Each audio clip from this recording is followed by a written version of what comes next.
Students, आज हमारा जो नेक्स्ट टॉपिक है वो है कैरेक्टरिस्टिक्स ऑफ एंजाइम्स। ये वेरी इंपॉर्टेंट लॉन्ग क्वेश्चन में भी पूछा जाता है और शॉर्ट क्वेश्चन तो मोस्टली तौर पे वो पूछ लेते हैं कि राइट एनी टू और any three characteristics of enzymes. मतलब कि एंजाइम के कौन कौन से कैरेक्टर्स हैं, उसकी खसूसियात कौन कौन सी हैं।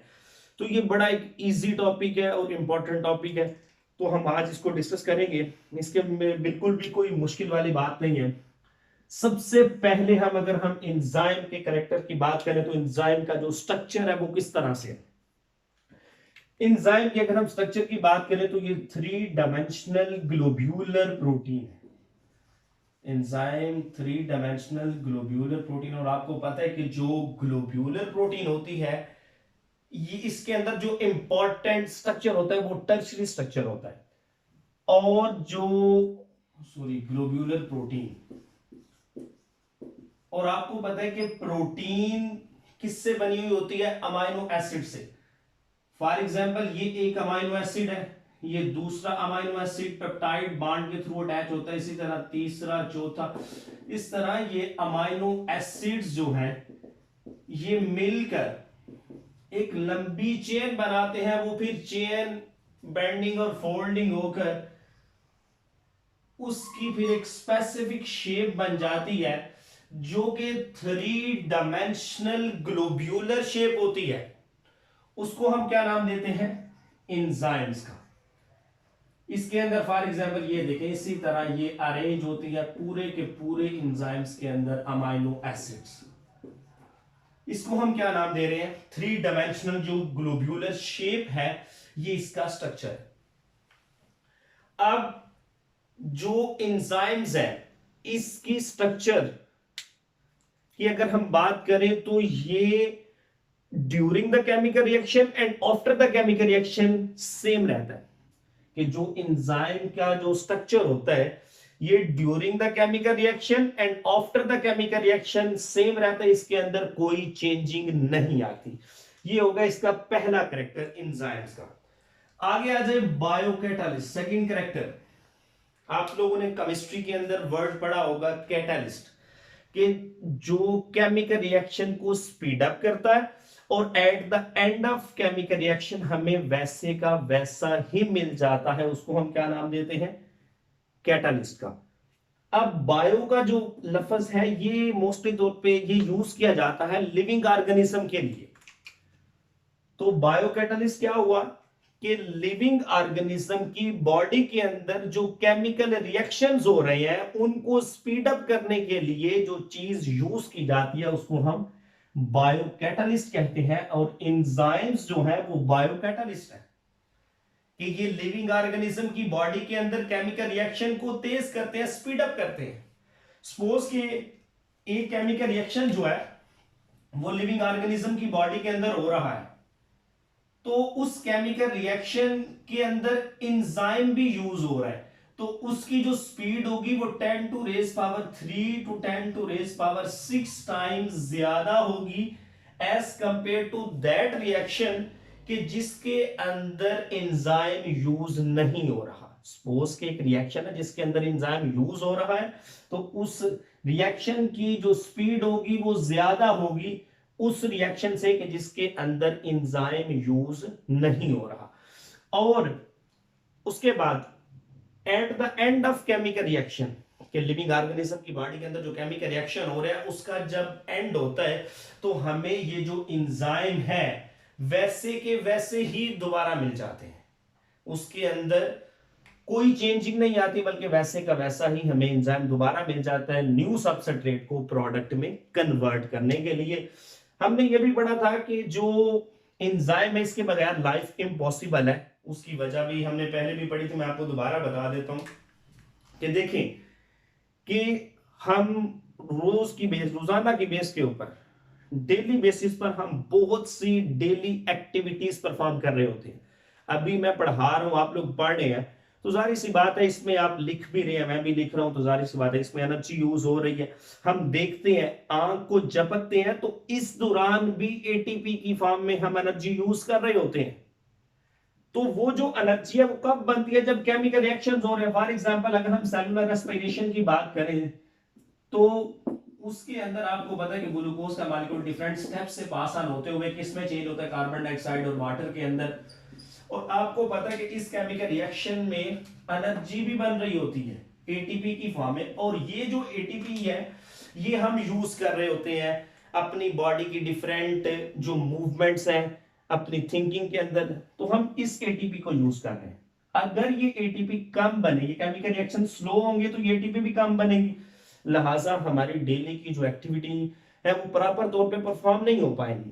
लिहाजा एंजाइम्स क्या करते हैं कि इस केमिकल रिएक्शन को तेज कर देते हैं। जब ये तेज करते हैं तो जाहिर सी बात है एटीपी भी ज्यादा बनती है और हम प्रॉपर तौर पे अपनी जो डेली एक्टिविटीज है उसको परफॉर्म कर रहे हैं और लाइफ को पॉसिबल बना रहे हैं with the help of enzyme. अगर एंजाइम्स ना हो तो ये केमिकल रिएक्शन बहुत स्लो, जब ये स्लो होंगे तो एटीपी कम बनेगी, लिहाजा हम अपनी डेली एक्टिविटीज को प्रॉपर वे से परफॉर्म नहीं कर पाएंगे। ये हुआ दूसरा कैरेक्टर। तीसरा कैरेक्टर है एफिशिएंसी। अगर हम एंजाइम की एफिशिएंसी की बात करें तो एंजाइम बहुत ज्यादा एफिशिएंट होता है। एंजाइम इतना एफिशिएंट होता है कि ये 100 to 1000 सबस्ट्रेट को प्रोडक्ट के अंदर कन्वर्ट कर सकता है इनटू 1 सेकेंड। एक सेकेंड के अंदर एक जो एंजाइम है वो 100 से 1000 सबस्ट्रेट को प्रोडक्ट के अंदर कन्वर्ट कर सकता है। ये एंजाइम की एफिशिएंसी होगी, मतलब कि वो कितनी तेजी से काम कर रहा है। उसके बाद आगे स्पेसिफिसिटी। हर जो एंजाइम है वो स्पेसिफिक टाइप ऑफ सबस्ट्रेट को कैटालाइज कर रहा होता है। कि फॉर एग्जांपल मैं आपको यहां पे एग्जांपल से समझाता हूं कि सपोज के हमारे पास ये सबस्ट्रेट है,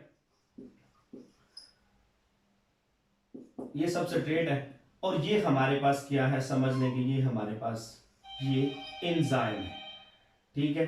अब ये हमारे पास ये भी सबस्ट्रेट है, ये एंजाइम है, ये भी एंजाइम है, ये हमारे पास सबस्ट्रेट है। अब ये जो सबस्ट्रेट है आप खुद देख लें कि ये स्फेरिकल शेप है, गोल शेप है, तो ये यहां पर फिट होगा, यहां पर, तो यहां पे ये स्क्वायर शेप है तो फिट नहीं होगा, यहां पर फिट होगा। मतलब कि हर किस्म का जो हर एंजाइम होता है वो स्पेसिफिक होता है सबस्ट्रेट को प्रोडक्ट में कन्वर्ट करने के लिए। फॉर एग्जांपल ये यहां पर इसके अंदर फिक्स हो जाएगा और इसको क्या किया जाएगा, प्रोडक्ट के अंदर कन्वर्ट कर दिया जाएगा। ये प्रोडक्ट के अंदर फॉर एग्जांपल हमने इसको कन्वर्ट कर दिया और एंजाइम हमें वैसे का वैसा ही मिल गया, क्योंकि ये कैटालिस्ट है और catalyst at the end of chemical reaction हमें वैसे का वैसा ही मिल जाता है। फॉर एग्जांपल मैं आपको एक और एग्जांपल से समझाता हूं कि अगर हम डाइएस्टेज एंजाइम को देखें तो डाइएस्टेज एंजाइम जो स्टार्च होता है ना उसको सिर्फ कैटालाइज करता है, मतलब कि स्टार्च को प्रोडक्ट के अंदर कन्वर्ट कर रहा होता है। इसी तरह कुछ और एंजाइम्स हैं कि जो स्पेसिफिक किस्म के ही सबस्ट्रेट को प्रोडक्ट के अंदर, हर एंजाइम स्पेसिफिक होता है अपने सबस्ट्रेट को लेके जिसको उसने प्रोडक्ट के अंदर कन्वर्ट करना होता है। उसके बाद आगे रहता है सेंसिटिविटी। सेंसिटिविटी की अगर हम बात करें तो एंजाइम्स जो है वो सेंसिटिव इन नेचर होते हैं, कुछ तरह के जो चीजें होती हैं उनसे वो सेंसिटिव होते हैं। फॉर एग्जांपल पीएच से सेंसिटिव होते हैं, पीएच सेंसिटिव होते हैं। उसके बाद हीट सेंसिटिव होते हैं, मतलब टेम्परेचर सेंसिटिव हम नाम कह सकते हैं, टेम्परेचर सेंसिटिव होते हैं। उसके बाद सबस्ट्रेट की जो कंसंट्रेशन होती है, मतलब कि जो सबस्ट्रेट की कंसंट्रेशन है उसके पॉइंट ऑफ व्यू से भी ये सेंसिटिव होते हैं। अब सबसे पहले आता है पीएच के पॉइंट ऑफ व्यू से ये किस तरह से सेंसिटिव होते हैं जो एंजाइम्स है। आपको पता है कि कुछ एंजाइम्स एसिडिक होते हैं, कुछ बेसिक होते हैं। जिस तरह अगर हम पेप्सिन की बात करें तो पेप्सिन जो है वो जो पेप्सिन एंजाइम होता है ये एसिडिक होता है, इसकी जो पीएच होती है वो एसिडिक होती है। जबकि अगर हम लाइपेज एंजाइम की बात करें तो इसकी जो होती है वो जो पीएच होती है वो बेसिक होती है, मतलब कि ये एक स्पेसिफिक पीएच के ऊपर ज्यादा अच्छे तरीके से फंक्शन परफॉर्म कर सकते हैं। हम उसको ऑप्टिमम पीएच भी कह सकते हैं कि जिसके ऊपर वो एक अच्छे तरीके से अपना फंक्शन को परफॉर्म कर रहे होते हैं। ठीक है, जिस तरह पेप्सन है तो वो एसिडिक इन नेचर है, मतलब कि जब 2 फॉर एग्जांपल पीएच होगी ना तो ये बेस्ट फंक्शन परफॉर्म करेगा। इस तरह लाइपेज बेसिक है तो ये उस एनवायरनमेंट के अंदर, उस पीएच के अंदर ज्यादा अच्छे तरीके से परफॉर्म करेगा। उसके बाद दूसरा जो एनवायरनमेंट है वो क्या है, टेम्परेचर। टेम्परेचर ज्यादा होगा तो एंजाइम डीनेचर हो जाएगी, यानी कि हर एंजाइम, एक वर्ड यूज किया जाता है ऑप्टिमम टेम्परेचर, एक वर्ड यूज किया जाता है ऑप्टिमम टेम्परेचर। ऑप्टिमम टेम्परेचर से मराद यह है कि वो टेम्परेचर के जिसके ऊपर एंजाइम प्रॉपर वे से फंक्शन परफॉर्म कर रहा है, बड़े अच्छे तरीके से फंक्शन परफॉर्म कर रहा है, उस टेम्परेचर को हम क्या नाम देते हैं, ऑप्टिमम टेम्परेचर। अगर इस टेम्परेचर से, इन टेम्परेचर से ज्यादा हो जाता है, या ऑप्टिमम टेम्परेचर से इन्वायरमेंट के अंदर टेम्परेचर ज्यादा हो जाता है तो एंजाइम क्या होंगे, डीनेचर हो जाएंगे, मतलब कि उनकी जो शेप है वो ग्लोब्यूलर नहीं रहेगी बल्कि शेप इस तरह बदल जाएगी और वो प्रॉपर फंक्शन परफॉर्म नहीं कर पाएंगे। और अगर इस ऑप्टिमम टेम्परेचर से टेम्परेचर कम हो जाता है, लोअर हो जाता है, तो जो केमिकल रिएक्शंस हो रहे होते हैं वो प्रॉपर तौर पे केमिकल रिएक्शंस भी स्लो हो जाएंगे, मतलब कि एंजाइम प्रॉपर तौर पर परफॉर्म नहीं कर पाएंगे, क्योंकि जो है वो टेम्परेचर एक, समझ लें कि एक ऑप्टिमम रेंज के अंदर टेम्परेचर नहीं है। उसके बाद सबस्ट्रेट की कंसंट्रेशन की बात करें तो ये आगे जाके हम पढ़ेंगे, ये भी अफेक्ट करते हैं एंजाइम के ऊपर। ठीक है ना, सबस्ट्रेट की कंसंट्रेशन के ऊपर भी बहुत ज्यादा डिपेंड करता है एंजाइम का जो फंक्शन होता है। उसके बाद आगे आती है असिस्टेंसी। असिस्टेंट कहते हैं, किसको हम नाम देते हैं, पीछे भी हमने पढ़ा था असिस्टेंट की, एंजाइम असिस्टेंट, जिसको हमने नाम दिया था कोफैक्टर का। आपको याद होगा कि एंजाइम, कुछ एंजाइम जो है, वहां पर मैंने इस तरह की आपको एक स्ट्रक्चर बना के दिखाई थी कि फॉर एग्जांपल ये हमारे पास एक एंजाइम है, तो जाहिर सी बात है इस एंजाइम के बाद ये जो एंजाइम है,